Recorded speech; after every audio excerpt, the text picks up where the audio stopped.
എല്ലാവർക്കും നമസ്കാരം. എൻ്റെ പുതിയ വീഡിയോയിലേക്ക് എല്ലാവർക്കും സ്വാഗതം. അപ്പൊ ഇന്നത്തെ എൻ്റെ വീഡിയോ എന്ന് പറയുന്നത് നമുക്ക് 10 പൈസ ചെലവില്ലാതെ, അതായത് 1 രൂപ പോലും ചെലവില്ലാതെ എങ്ങനെ നമുക്ക് സ്കിൻ കെയർ ചെയ്യാം എന്നുള്ളതിന്റെ ഒരു വീഡിയോ ആണ്. അതായത് എന്തൊക്കെ വഴികളിൽ കൂടെ, എന്തൊക്കെ കാര്യങ്ങളിൽ കൂടെ നമുക്ക് 10 പൈസ ചെലവില്ലാതെ നമ്മുടെ സ്കിൻ കെയർ എങ്ങനെ ചെയ്യാം എന്നുള്ള ഒരു വീഡിയോ ആണ് ഇന്ന് ഞാൻ കാണിച്ചു തരുന്നത്. എൻ്റെ ഒരു സ്കിൻ കെയർ ജേണി എന്ന് പറയുന്നത്, അതായത് ഞാൻ സ്റ്റാർട്ട് ചെയ്യണത് ഒരു ഡിഗ്രി ഒക്കെ കഴിഞ്ഞിരിക്കുന്ന സമയത്താണ്. അതായത് ആ ടൈം വരെ എൻ്റെ ഫേസിൽ വലിയ പിമ്പിൾസോ കാര്യങ്ങളോ ഒന്നും ഉണ്ടായിരുന്നില്ല. ആ ടൈമിൽ ഞാൻ അങ്ങനെ എന്താ പറയാ, ഒരുപാട് പ്രൊഡക്ട്സ് കാര്യങ്ങളൊന്നും യൂസ് ചെയ്യുന്നുണ്ടായിരുന്നില്ല. എനിക്ക് പിമ്പിൾസോ കാര്യങ്ങളൊന്നും ഉണ്ടായില്ല. ഡിഗ്രി കഴിഞ്ഞ് കുറച്ച് കഴിഞ്ഞപ്പോഴാണ് എൻ്റെ ഫേസിൽ പിമ്പിൾസ് ഒക്കെ വരാൻ തുടങ്ങി. പിമ്പിൾസ് വരാൻ തുടങ്ങിയപ്പോഴാണ് ഞാനത് ശ്രദ്ധിക്കാൻ തുടങ്ങിയതും സ്കിൻ കെയർ സ്റ്റാർട്ട് ചെയ്യാനായിട്ട് തുടങ്ങിയത്. അതുപോലെ തന്നെ നമ്മുടെ സൺസ്ക്രീൻ എത്രത്തോളം ഇമ്പോർട്ടൻ്റ് ആണെന്നും എനിക്ക് ഇപ്പൊ കുറച്ച് കാലങ്ങൾക്ക് മുന്നേ എനിക്ക് മനസ്സിലായിട്ടുള്ളൂ.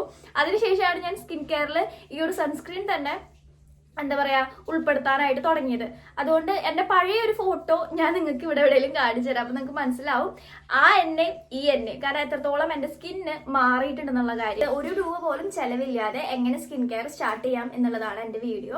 അപ്പൊ ഞാൻ കുറച്ച് ടിപ്സ് കാര്യങ്ങളൊക്കെ പറഞ്ഞു തരാം ഈ വീഡിയോയില്. അപ്പൊ നമുക്ക് വീഡിയോയിലോട്ട് പോകാം. ഫസ്റ്റത്തെ കാര്യം എന്ന് പറഞ്ഞു കഴിഞ്ഞാൽ, രാവിലെ, അതായത് എല്ലാ സമയത്തും അല്ല, രാവിലെ നമുക്ക് ഫേസിൽ തണുത്ത വെള്ളത്തിൽ മുഖം വാഷ് ചെയ്യാം എന്നുള്ള ഒരു കാര്യമാണ്. അല്ലെങ്കിൽ നമ്മളെ ഐസ് ക്യൂബ്സ് നമ്മുടെ മുഖത്ത് റബ്ബ് ചെയ്യാവുന്നതാണ്. പക്ഷെ പലർക്കും ഈ ഒരു ഐസ് ക്യൂബ് റബ്ബ് ചെയ്യുമ്പോൾ പലതരത്തിലുള്ള പ്രശ്നങ്ങൾ ഉണ്ടാകുന്നുണ്ട്. അപ്പൊ അങ്ങനെയുള്ളവര് അത് ഒഴിവാക്കിയിട്ട് തണുത്ത വെള്ളത്തിൽ മുഖം കഴുകാനായിട്ട് ശ്രദ്ധിക്കുക. ഇങ്ങനെ ചെയ്യുമ്പോൾ എന്താണെന്ന് വെച്ച് കഴിഞ്ഞാൽ നമ്മുടെ ഫേസിൽ ആ ഒരു എന്താ പറയാ ഉറക്കഴിഞ്ഞിട്ടുള്ള ആ ഒരു ഉറക്ക ക്ഷീണമൊക്കെ മാറി ഫേസ് ഒന്ന് ഫ്രഷ് ആയിട്ട് ഫീൽ ചെയ്യും.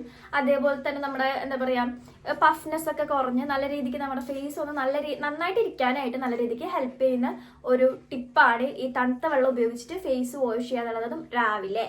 ആൻഡ് രണ്ടാമതായിട്ട് എനിക്ക് പറയാനുള്ള കാര്യം എന്ന് വെച്ച് കഴിഞ്ഞാൽ, നിങ്ങൾ എപ്പോഴും ഫേസ് ക്ലീൻ ചെയ്യാനായിട്ട് സെപ്പറേറ്റ് ഒരു ടവല് ഉണ്ടായിരിക്കണം. കാരണം നമ്മൾ കുളിക്കാൻ ഉപയോഗിക്കുന്ന ടവല് ഒരിക്കലും നമ്മുടെ ഫേസിൽ യൂസ് ചെയ്യാൻ പാടില്ല.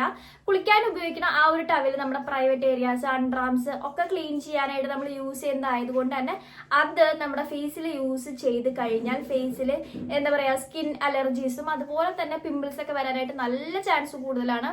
അതുകൊണ്ട് എപ്പോഴും സെപ്പറേറ്റ് ഒരു ടവല് നമ്മുടെ ഫേസ് ക്ലീൻ ചെയ്യാനായിട്ട് വേണം. അതുപോലെ തന്നെ ഭയങ്കര എന്താ പറയാ ഓരോരോ പോലുള്ള ക്ലോത്ത് ഒന്നും മേടിക്കരുത്. ഭയങ്കര സോഫ്റ്റ് ആയിട്ടുള്ള ഒരു ക്ലോത്തിന്റെ ടവല് നമുക്ക് ക്ലീൻ ചെയ്യാനായിട്ട്, ഫേസ് ക്ലീൻ ചെയ്യാനായിട്ട് എപ്പോഴും സെപ്പറേറ്റ് ആയിട്ട് ഉണ്ടായിരിക്കണം. മൂന്നാമതായിട്ട് എനിക്ക് പറയാനുള്ള കാര്യം എന്ന് വെച്ച് കഴിഞ്ഞാൽ, നമ്മൾ കറക്റ്റ് ആയിട്ട് 8 മണിക്കൂർ, മിനിമം 8 മണിക്കൂറെങ്കിലും കറക്റ്റ് ടൈമിൽ ഉറങ്ങാനായിട്ട് ശ്രദ്ധിക്കണം. അതും ഒരുപാട് ലേറ്റ് ആയിട്ട് നമ്മൾ കിടന്ന് ഉറങ്ങരുത്. അത്യാവശ്യം നല്ല നേരത്തെ തന്നെ 11 മണിക്കൊക്കെ മുന്നേ, 11 മണി തന്നെ ഉറങ്ങാൻ പാടില്ല, അതിനെക്കാട്ടൊക്കെ മുന്നേ തന്നെ നമ്മൾ ഉറങ്ങണം. ഒരു കറക്റ്റ് ഒരു 8 മണിക്കൂറെങ്കിലും നമ്മൾ ഉറങ്ങിയില്ലെങ്കിൽ നമ്മുടെ എന്താ പറയാ മുടി ഒഴിച്ചിലായാലും സ്കിന്നിലായാലും എല്ലാവർക്കും നല്ല പ്രശ്നം ഉണ്ടാവും. അതുകൊണ്ട് കറക്റ്റ് 8 മണിക്കൂർ നിങ്ങൾ ഉറങ്ങാനായിട്ട് ശ്രദ്ധിക്കണം. മെയിൻ ആയിട്ട് എനിക്ക് പറയാനുള്ളത് കാര്യം, പിന്നെ നമ്മൾ കറക്റ്റ് ആയിട്ട് വെള്ളം കുടിക്കുക. അതായത് ഡോക്ടേഴ്സ് ആയിക്കോട്ടെ, പലതരത്തിലുള്ള യൂട്യൂബേഴ്സ് ആയിക്കോട്ടെ, ഇൻഫ്ലുവൻസ് ആയിക്കോട്ടെ, സെലിബ്രിറ്റീസ് ആയിക്കോട്ടെ, എല്ലാവരും പറയുന്ന ഒരു കാര്യമാണ് വെള്ളം കുടിക്കുക എന്നുള്ളത്. ഒരു 2 ലിറ്റർ വെള്ളമെങ്കിലും നിങ്ങൾ ഡെയിലി കുടിക്കാനായിട്ട് ശ്രദ്ധിക്കുക. അത് നല്ല കാര്യമാണ്. മഴക്കാലമാണ്, വേനൽക്കാലമാണ്, അതൊന്നും നോക്കണ്ട. 2 ലിറ്റർ വെള്ളമെങ്കിലും നിങ്ങൾ കുടിക്കാനായിട്ട് ശ്രദ്ധിക്കുക. കുടിക്കാനുള്ള ഒരു ടിപ്പ് ഞാൻ പറഞ്ഞുതരാം. അതായത് നമുക്ക് എങ്ങനെ മനസ്സിലാവും 2 ലിറ്റർ വെള്ളം നമ്മൾ ഡെയിലി കുടിച്ചു എന്നുള്ളത്? ഞാൻ ചെയ്യുന്ന ഒരു കാര്യം വെച്ച് കഴിഞ്ഞാൽ, ഒരു 1 ലിറ്ററിന്റെ ബോട്ടിലിൽ ഞാൻ വെള്ളം നിറച്ച് വെച്ചിരിക്കും. അത് മുഴുവൻ കുടിക്കും. ഒരു ദിവസം പകുതി ആവുമ്പോഴേക്കും മുഴുവൻ കുടിക്കും. എന്നിട്ട് ഞാൻ അതിൽ വീണ്ടും നിറച്ചു വെക്കും. അങ്ങനെ ഡേ ഫുള്ള് ഞാൻ 2 ലിറ്റർ വെള്ളം കുടിച്ചിരിക്കണം. അത് നല്ലതാണ്. അതായത് ബോഡിക്കായാലും സ്കിന്നിനായാലും ഹെയറിനായാലും എല്ലാത്തിനും നമ്മൾ ഈ വെള്ളം കുടിക്കുന്നത് വളരെ നല്ല കാര്യമാണ്. പിന്നെ എനിക്ക് പറയാനുള്ള കാര്യം എന്ന് വെച്ച് കഴിഞ്ഞാൽ, ഷുഗർ ഒഴിവാക്കുക. അതായത് ഷുഗർ നിങ്ങൾ എന്താ പറയാ അവോയ്ഡ് ചെയ്യുക. ഒരുപാട് ഒറ്റയടിക്ക് കുറക്കണം എന്നല്ല ഞാൻ ഉദ്ദേശിച്ചത്. പയ്യെ കുറച്ച് കൊണ്ടുവരിക. കാരണം എൻ്റെ സ്കിന്നിലെ ഏറ്റവും കൂടുതൽ ചേഞ്ച് ഉണ്ടാക്കിയ ഒരു സംഭവം ഇതാണ്. കാരണം എനിക്ക് ഷുഗർ അത്രയ്ക്ക് ഇഷ്ടമല്ല. സ്വീറ്റ്സ്, അതായത് മിഠായി അല്ല, ബാക്കി ഈ ലഡു, ജിലേബി അങ്ങനത്തെ സ്വീറ്റ്സ് ഒക്കെ ഇല്ലേ, അതൊന്നും ഞാൻ കഴിക്കില്ല. എനിക്ക് ഇഷ്ടമല്ല മധുരം കഴിക്കണത്. പക്ഷേങ്കിൽ മിഠായികൾ, ചോക്ലേറ്റ്സ് ഞാൻ വാരി കഴിക്കും. കാരണം ആര് തന്നാലും, ഏത് ചോക്ലേറ്റ് തന്നാലും ഞാൻ കഴിക്കും. അങ്ങനത്തെ ഒരു അവസ്ഥയായിരുന്നു. പക്ഷെ ആ ചോക്ലേറ്റ്സ് ഒഴിവാക്കി, അതുപോലെ തന്നെ രാവിലെ ചായയൊക്കെ ഭയങ്കര മധുരം കുറച്ചിട്ട് കുടിക്കാൻ തുടങ്ങി. അങ്ങനെയൊക്കെ ആയപ്പോഴത്തേനും എനിക്ക് നല്ല രീതിക്ക് ഒരു 2 ആഴ്ചക്ക് തന്നെ നല്ല രീതിക്ക് ആ ഫേസിൽ ആ ഒരു ഡിഫറൻസ് നമ്മുടെ സ്കിന്നിൽ നമുക്ക് മനസ്സിലാവും. ഷുഗർ എല്ലാവർക്കും അറിയാം, ഇറ്റ്സ് എ സ്ലോ പോയിസൺ ആണ്. അപ്പൊ ഷുഗർ മെയിനായിട്ട് നിങ്ങൾ കുറച്ച് നോക്കും, നിങ്ങൾക്ക് ആ ഒരു ഡിഫറൻസ് ഉറപ്പായിട്ടും മനസ്സിലാവും. കാരണം എനിക്ക് മനസ്സിലായിട്ടുണ്ട് ഷുഗർ ഞാൻ കുറച്ചപ്പോൾ. ഇപ്പോഴും ഞാൻ ഷുഗർ അധികം കഴിക്കില്ല, എനിക്ക് സ്വീറ്റ്സ് അധികം ഇഷ്ടമല്ല. മിഠായികളും ചോക്ലേറ്റ്സും ഞാൻ നല്ല രീതിക്ക് കുറച്ചിട്ടുണ്ട്. കാരണം നമ്മുടെ സ്കിന്നിന് അത് നല്ലതല്ല, സ്കിന്നിനായാലും ബോഡിക്കായാലും ഷുഗർ അത്ര നല്ല കാര്യമല്ല. അപ്പൊ ഷുഗർ നിങ്ങൾ കുറയ്ക്കാനായിട്ട് നല്ല രീതിക്ക് ശ്രദ്ധിക്കുക. അപ്പൊ തന്നെ നിങ്ങളുടെ സ്കിന്നിലുള്ള മാറ്റം നിങ്ങൾക്ക് മനസ്സിലാവും. ഈ ഷുഗർ ഒഴിവാക്കുന്നതോടുകൂടി തന്നെ നമ്മൾ എന്താ പറയാ, നല്ലൊരു ഡയറ്റ് ഫോളോ ചെയ്യുക. അതായത് കണ്ടതൊക്കെ വാരി കഴിക്കാതെ നല്ല നല്ല ഹെൽത്തി ആയിട്ടുള്ള ഫുഡ് കഴിക്കാൻ നോക്കുക, വെജിറ്റബിൾസ് കൂടുതൽ കഴിക്കാൻ നോക്കുക, അതേപോലെ തന്നെ വിറ്റമിൻസ് ഉള്ള ഫുഡ് കഴിക്കാൻ നോക്കുക. അങ്ങനത്തെ കാര്യങ്ങളൊക്കെ നമ്മൾ നന്നായിട്ട് കഴിക്കാൻ നോക്കുക. പുറത്തുനിന്നുള്ള ഫുഡ് മാക്സിമം നമ്മൾ ഒഴിവാക്കിയിട്ട് നല്ല നല്ല ഹെൽത്തി ആയിട്ടുള്ള ഫുഡ് നമ്മൾ കഴിക്കാൻ നോക്കുമ്പോൾ തന്നെ നമ്മുടെ സ്കിന്നിനായാലും നമ്മുടെ ബോഡിക്കായാലും നമ്മുടെ ഹെയറിനായാലും എല്ലാത്തിനും അടിപൊളിയാണ്. നിങ്ങൾ അങ്ങനെ ചെയ്ത് നോക്കിക്കഴിഞ്ഞാൽ നിങ്ങൾക്ക് നല്ല രീതിക്ക് ആ ഒരു ഡിഫറൻസ് മനസ്സിലാവും.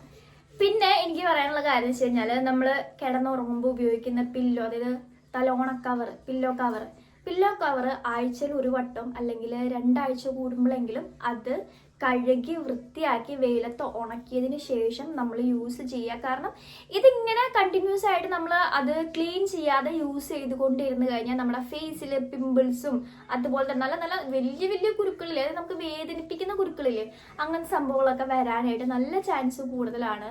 അതുകൊണ്ട് നിങ്ങളുടെ പില്ലോ കവർ നിങ്ങൾ ആഴ്ചയിൽ ഒരു വട്ടം അല്ലെങ്കിൽ 2 ആഴ്ചയിൽ കൂടുമ്പോഴെങ്കിലും ഒരു വട്ടം കഴുകി വെയിലത്ത് ഉണക്കിയിട്ട് വേണം നിങ്ങൾ യൂസ് ചെയ്യാനായിട്ട്. അപ്പോൾ നല്ല സോഫ്റ്റ് ആയിട്ടുള്ള പില്ലോ കവറുകൾ യൂസ് ചെയ്യുക. അല്ലാണ്ട് ഇങ്ങനെ മുഖം വെച്ച് കഴിഞ്ഞാൽ ഒരയണ പോലത്തെ സാധനങ്ങളൊന്നും യൂസ് ചെയ്യാതെ നല്ല സോഫ്റ്റ് ആയിട്ടുള്ള പില്ലോ കവേഴ്സ് യൂസ് ചെയ്യുക. പിന്നെ ഏറ്റവും മെയിൻ ആയിട്ട് എനിക്ക് പറഞ്ഞു തരാനുള്ളത്, നിങ്ങൾ തലയിലൊക്കെ വെളിച്ചെണ്ണ അല്ലെങ്കിൽ തല കഴുകാൻ, തലയിൽ നമ്മൾ ഓയിൽ തേക്കുമല്ലോ, ആ എണ്ണ തേക്കുന്നവരാണെങ്കിൽ അത് ഒരുപാട് നേരം ഇങ്ങനെ തേച്ചിട്ട് നടക്കാതിരിക്കുക. കാരണം എനിക്ക് പറ്റിയിട്ടുള്ള ഒരു കാര്യമാണ്, എൻ്റെ അമ്മ എപ്പോഴും എനിക്ക് തലയിൽ എണ്ണ തേച്ച് വരും. ആ എണ്ണ എല്ലാം കൂടി ഇങ്ങനെ ഒലിച്ച് ഇങ്ങനെ ഇറങ്ങി മുഖത്തോട്ടൊക്കെ വരും.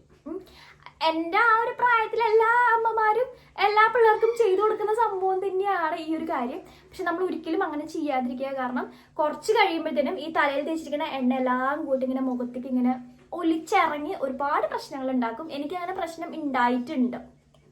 അതുകൊണ്ട് ഒരുപാട് നേരം ഒന്നും എണ്ണ തേച്ചിട്ട് ഇരിക്കണ്ട, അത് ഫേസിലേക്ക് എത്തണ വരെ ഒന്നും ഇരിക്കണ്ട. ഒരുപാട് എണ്ണ തേച്ച് നിങ്ങൾ നടക്കണ്ട. എണ്ണ തേച്ചാൽ തന്നെ നല്ല രീതിക്ക് ഷാംപൂ വാഷ് ചെയ്തിട്ട് എന്താ പറയാ, അത് ഒഴിവാക്കുക. ഷാംപൂ വാഷ് ചെയ്ത് എണ്ണയുടെ എല്ലാ അംശവും തലേന്ന് കളയാനായിട്ട് നോക്കുക. അല്ലെങ്കിൽ അത് ഫേസിലേക്ക് ഇറങ്ങിയിട്ട് ഒരുപാട് പ്രശ്നങ്ങൾ ഉണ്ടാക്കാൻ ചാൻസ് വളരെ കൂടുതലാണ്. അപ്പൊ അത് നിങ്ങൾ ശ്രദ്ധിക്കണം. ഇതെല്ലാം ഫോളോ ചെയ്യുന്നതോടുകൂടി തന്നെ എനിക്ക് വളരെ ഇമ്പോർട്ടൻ്റ് ആയിട്ട് പറയാനുള്ള ഒരു കാര്യമാണ് നമ്മുടെ മെൻ്റൽ ഹെൽത്ത്. നമ്മുടെ ഓഫീസിലുള്ള എന്തെങ്കിലും സ്ട്രെസ്സോ കാര്യങ്ങളോ എന്തെങ്കിലുമൊക്കെ ഉണ്ടെങ്കിൽ അത് മൈൻഡ് ചെയ്യാതെ കൂളായിട്ട് കൈകാര്യം ചെയ്യുക. കാരണം അത് ഭയങ്കര പ്രഷറായിട്ടും ഭയങ്കര ടെൻഷനൊക്കെ ആയിട്ട് എടുക്കുകയാണെങ്കിൽ അത് നമ്മുടെ മുഖത്ത് കാണും. പലതരത്തിലുള്ള എന്താ പറയുക, പിമ്പിൾസ് ആയിക്കോട്ടെ, ആക്നീസ് ആയിക്കോട്ടെ, നമുക്ക് ടെൻഷൻ വന്നാൽ അല്ലെങ്കിൽ സ്ട്രെസ് വന്നാൽ നമ്മുടെ ഫേസിൽ അത് കാണും. അതുകൊണ്ട് അങ്ങനത്തെ എന്തെങ്കിലും പ്രശ്നങ്ങളൊക്കെ ഉണ്ടെങ്കിൽ കൂളായിട്ടും സിമ്പിളായിട്ടും അത് ഓഫീസിലത്തെ കാര്യമല്ലേ, അത് അവിടെ കിടക്കട്ടെ എന്നുള്ള ആ ഒരു കൂളായിട്ടുള്ള മൈൻഡിൽ അത് എടുക്കുക. അല്ലാതെ അത് വലിയ രീതിയിലൊരു പ്രശ്നമാക്കാനാണ് എന്താ പറയുക, നിങ്ങൾ അങ്ങനത്തെ ആളുകളാണെങ്കിൽ ഉറപ്പായിട്ടും നിങ്ങളുടെ സ്കിന്നിൽ അതിനുള്ള പ്രശ്നങ്ങളൊക്കെ കാണും. അപ്പം എല്ലാ കാര്യങ്ങളും സിമ്പിളായിട്ട് എടുക്കും. അപ്പം ഇത്രയൊക്കെ കാര്യങ്ങളാണ് എനിക്ക് നിങ്ങളോട് പറഞ്ഞു തരാനുള്ളത്. ഈ കാര്യങ്ങളൊക്കെ നിങ്ങൾ ശ്രദ്ധിക്കാനായിട്ട് നോക്കുക. നല്ലൊരു സ്കിന്ന് നിങ്ങൾക്ക് ബിൽഡ് ചെയ്തെടുക്കാൻ പറ്റും. അപ്പം എൻ്റെ വീഡിയോ ഇഷ്ടപ്പെട്ട് കഴിഞ്ഞാൽ ഞാൻ പറയണ്ടല്ലോ, ലൈക്ക് ചെയ്യാനും കമൻറ്റ് ചെയ്യാനും ഷെയർ ചെയ്യാനും മറക്കരുത്. അതുപോലെ തന്നെ നിങ്ങൾക്ക് എന്തെങ്കിലും വീഡിയോസ് വേണം എന്നുണ്ടെങ്കിൽ, അല്ലെങ്കിൽ ഞാൻ അങ്ങനത്തെ വീഡിയോസ് ചെയ്യണം എന്നുണ്ടെങ്കിൽ നിങ്ങൾക്ക് എൻ്റെ കമൻറ്റിൽ പറയാവുന്നതാണ്. അപ്പോൾ വീഡിയോ ഇഷ്ടപ്പെട്ടാലും നിങ്ങൾക്ക് കമൻറ്റിൽ പറയാവുന്നതാണ്. എന്തെങ്കിലും കാര്യങ്ങൾ ഡൗട്ടോ കാര്യങ്ങളൊക്കെ ഉണ്ടെങ്കിൽ നിങ്ങൾക്ക് കമൻറ്റിൽ ചോദിക്കാവുന്നതാണ്. അപ്പോൾ അടുത്ത വീഡിയോയിൽ അടുത്തൊരു കണ്ടന്റ് ആയിട്ട് കാണുന്നതായിരിക്കും. ബൈ.